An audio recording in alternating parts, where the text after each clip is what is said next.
الرحمن الرحيم. الحمد لله رب العالمين والعاقبة للمتقين والصلاة والسلام على أشرف الأنبياء والمرسلين وعلى آله وصحبه أجمعين. اللهم ارحمنا بالقرآن العظيم واجعله لنا إماما ونورا وهدى ورحمة.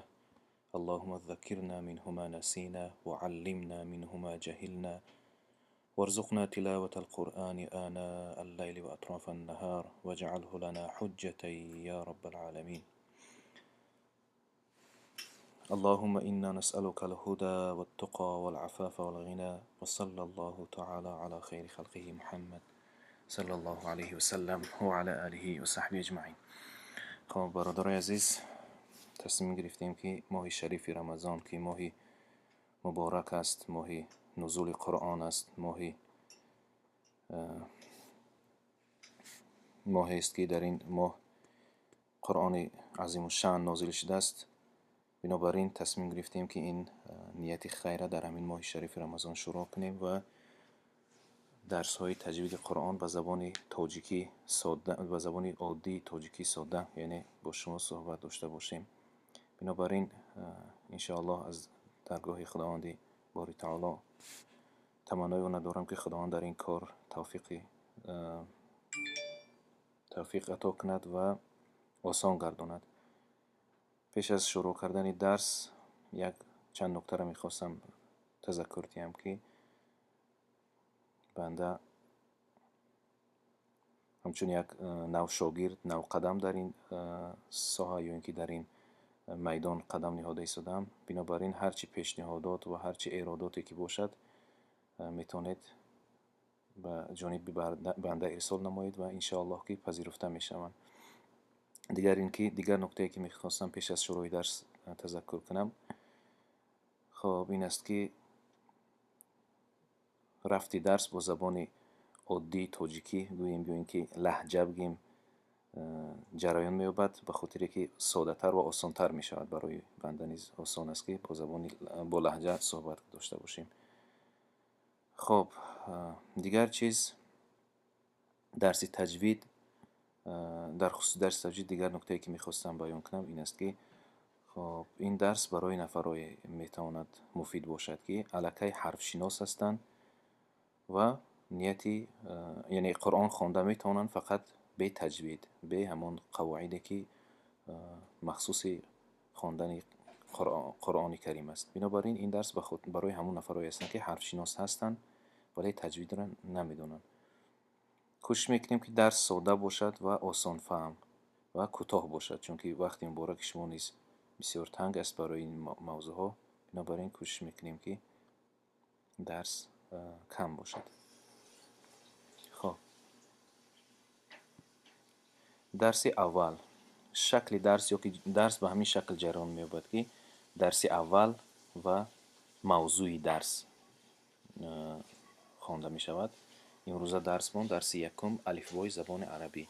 چون ما به قرآن کریم سر کار که داریم، درس تجوید متعلق به زبان عربی و به قرآن کریم است. قرآن کریم می‌دونید که با زبان عربی نازل شده است. بنابراین ما پیش از همه باید که الفبای زبان عربی و حرف‌های الفبای زبان عربی یعنی آشنا باشیم. برای همین درس ما، موضوع درس اول ما مربوط است به الفبای زبان عربی. دیگر از ویژگی درس همین است که درس به طریق سوال جواب جریان می‌یابد برای آسان شدن فهم. سوال: الفبای زبان عربی از چند حرف عبارت بوده و کدام حرف‌ها میباشند؟ و آنها کدام حرف‌ها میباشند؟ جواب: الفبای زبان عربی از 28 حرف عبارت بوده و اینهایند. مرحمت: الف، ب، ت، ث، جیم، ح، خ، دل، ذل، را، ز، سین، شین، صاد، باد، طا، ظا، عین، غین، ف، قاف، کاف، لام، میم، نون، ه، واو، یا. من این حرفی 28 حرفی که در زبان عربی خب یعنی الفبای زبان عربی از همین ها ترکیب یافتگی هستند. خب ایضاح گفته یعنی روشنی. یک چند نکته مهمی که در این موضوع باید که روشنی اندازیم و هر یکی ما بدوند. ایضاح اول یا اینکه روشنی اول همین است که حرف های زبان عربی همچنان که در قرآن کریم خوانده می شوند باید همان گونه تلفظ کرده شوند. یعنی همین 28 حرفی که ما خواندیم به مانندی که در قرآن کریم چگونه تلفظ می شوند همان گونه شکل صحیحشون همین است که همان گونه تلفظ شوند. حاضر با مثال قطعی انشاءالله آسان‌تر فهمیده می شود. مثلا بینید ما حرف داریم در اینجا حرفی را داریم، را گفتیم. چرا این را باید این حرف را باید ما را بگیم؟ حالا که در بعضی منطقه ها خاصتا در تاجیکستان ما خب حرفی ر میگن، ر.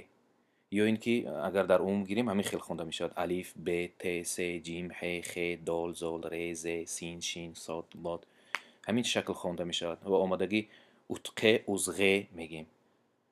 خب یعنی منظور من از این ایضاح همین است که ما نباید به این شکل خوانیم. شاید این لهجه باشد، شاید این خاصی زبان فارسی باشد، چون که الفبای زبان فارسی و زبان عربی زیاد که با هم نزدیک هستند، بنابراین ممکن خاص زبان فارسی باشد، اما در زبان عربی این خیلی خواندن نمی شود. الف حرف ها، تلفظ حرف ها یعنی به چی شکل خوانده می شود؟ همون شکلی که در قرآن کریم وارد شده است. برای مثال در قرآن کریم ما حرف های مقطعه داریم، یعنی حرف های داریم که باید که به شکل همون بودگیشون تلفظ کرده شود. مثلا سوره طه داریم، طه. بینید در همینجا حرف تا میگیم، نمیگیم اتقه، نمیگیم که طه میگیم، طه. فهمیده می شود که همین حرف نامش در اصل چی بوده است؟ حرف تا، تا، اتقه نه بلکه تا. خب یا اینکه دیگر مثلا ه میگیم، نمیگیم که ه، نمیگیم بلکه ه. و به همین خاطر وقتی خواندن من اینجا که اومدیم نمیگیم ه و یا نمیگیم بلکه ه میگیم، ه. یا اینکه مثال دیگر حرف را گفتیم، ما نمیگیم ر بلکه را میگیم. دلیل من چی است؟ همون آیت های قرآن کریم که میگیم الف لام را، دیدید؟ را، الف لام ر نمیگیم که را میگیم. یا اینکه حرف ح نمیگیم در قرآن کریم، حرف ح هست، ح. سوره حمیم مثلا بسیار حمیم داریم، حمیم عین سین قاف. یا که یاسین. خب یا اینکه سوره قاف، سوره قاف داریم، قاف نمیگیم که قاف میگیم. خب یا سوره نون داریم یا دیگر سوره ها که یعنی شکل خواندن حرف ها از این آیه ها برای ما معلوم می شود. این یکم ایضاحی که باید گفته شود در وقت الفابتی یا اینکه حرف های زبان عربی را تلفظ کردن. دوم ایضاح در مورد این است که بعضی ها میگن در زبان عربی 29 حرف است، 28 نه. مثلا لام الف هم هست گفته. بعضی ها حتی 30 تا حرف میگن، میگن که مثلا همزه هم علاهیده یک حرف است گفته. ما که با درس تجوید گذشته ایستادیم و این درس تجوید زیادتر به معنا نیو، یعنی البته که به معنا تعلق دارد. انشاءالله آینده که وقتی رفتیم از روی معنا مقامات آیه ها مثلا آوازها تغییر می‌یابند، این معلوم است. اما در مرحله اول باید ما بدانیم که اکنون ما به آوازها بسیارتر سر و کار داریم، زیاده از اونه که به معناها سر و کار داشته باشیم، به آوازها درس متعلق است. بنابراین ما میگیم که وای لام الفی که شما میگید یک حرف علاهیده است، همون لام الف عبارت است از چه؟ حرف لا عبارت است از حرف های لام با الف یک جا شدگی و لام الف پیدا شدگی است که ما میگیم بنابراین حرف علاهیده شماریده نمی شود. 29 حرف گفته لام الف ما حسابش نمیکنیم در علم تجوید البته. و یا اینکه همزه را به یک حرف دیگر حساب میکنن، ما میگیم که وای همون آواز الف افاده کردنش ممکن، بنابراین ما حرف علاهیده حسابش نمیکنیم، چون که همزه و الف این یک وقتی قرائت کردن بگیم یک آواز افاده میکنن. خب این بود برادرای عزیز درس اولی ما از الفبای زبان عربی یا اینکه از علم تجوید. اگر ما از حاضر ما همین موضوع را خوب درک کرده باشیم انشاءالله برای آینده آسان می شود. شاید شما گویید که این چی تعلق دارد این الف ب ت س گفتگیتون یا الف ب ت ت گفتنتون به زبان عربی. انشاءالله از درس دوم سیم الکی فهمی شروع می شود. کم کم شروع میکنید به فهمیدن. فقط از شما خواهش میکنم که یک دو درس صبر کنید. خب در آخر یک بار دیگر حرفا را تلفظ میکنم و خواهش میکنم که شما نیز همین نوع را در خانه یعنی زیاد تکرار کنید. الف، الیف نمیگیم چون که کشیده نمیشود، لیش کشیده نمیشود. الف، ب، ت، ث، جیم، ح، خا. بینید چی با خ نگفتیم.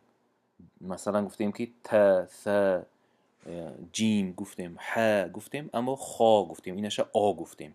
اینا انشالله از درس دوم الکی شما در این موضوع فهمیش پیدا میکنید که کدام حرفا خا آ قطعی تلفظ میشوند.